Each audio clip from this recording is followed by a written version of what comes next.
doing, let's say, like A/B tests, also uh, designing algorithms which can be tested on individuals. So this is basically creating a closed loop system for individual customer. Would take, I don't know, it might take 3 months, half of a year, and we do not know if the user will be using it as daily as we would like it. So the goal is like this, but I do not know how much it can be achieved. Basically, that is Of course, the yeah. yeah, True the personalization problem. is a challenge. It is a Yeah. challenge. And so you've got some of this electrode gel here. I'm just going to stick some of it Yeah. on my neck. And I'm going to turn this guy on, and we'll activate in the app. And I'll run a little session while we're here. But Okay. while I'm getting that ready and turning that on in the app, the thing I want to ask you next is we just discussed how we might be able to personalize some of these algorithms in the future, but there is this Yeah. established amount of science on vagus Yeah. nerve stimulation, a few decades of research actually.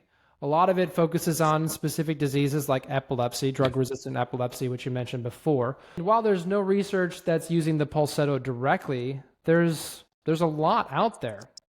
And one of the things I found that was really interesting was that most of the devices that are wearable are actually on the ear versus on the neck. So could you first just talk to us a bit about why we might start with the ear for developing a vagus nerve stimulation device? So, I can say a little bit like this.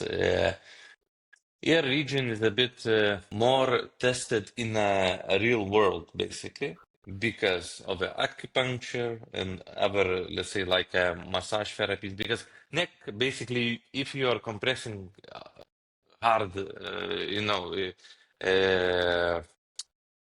uh, if you're compressing neck, you might have some bad things because you might press your jugular vein or something and you might pass out. So not a lot of massages are done on front of your neck. In the ear region, you can do a lot of, let's say, massages and see some benefits. So I would say from this side, there is more data on humans and from, let's say, like physicians, but uh, vagus nerve in ear, it's called tragus nerve. So it's basically one third of vagus nerve branch. So it's not all the vagus nerve, it's just one branch. And you can stimulate it via here. You do not need sophisticated algorithm because it's near the skin. Basically, it goes to the skin layer.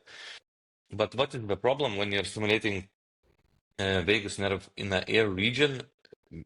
Anatomically, every person is a little bit different. You might have like 80% of people are the same, but some people might have vagus nerve here or here or here, and when you're stimulating, let's say, when you're clipping in this place, it might be that you're stimulating other nerve. So, in my opinion, this is a bit, I would say dangerous in some cases, but in reality, maybe it's not that dangerous, but we might be getting other effect that you want because there are some, if you're stimulating other nerve which you do not need to stimulate, you have additional problems that you can create.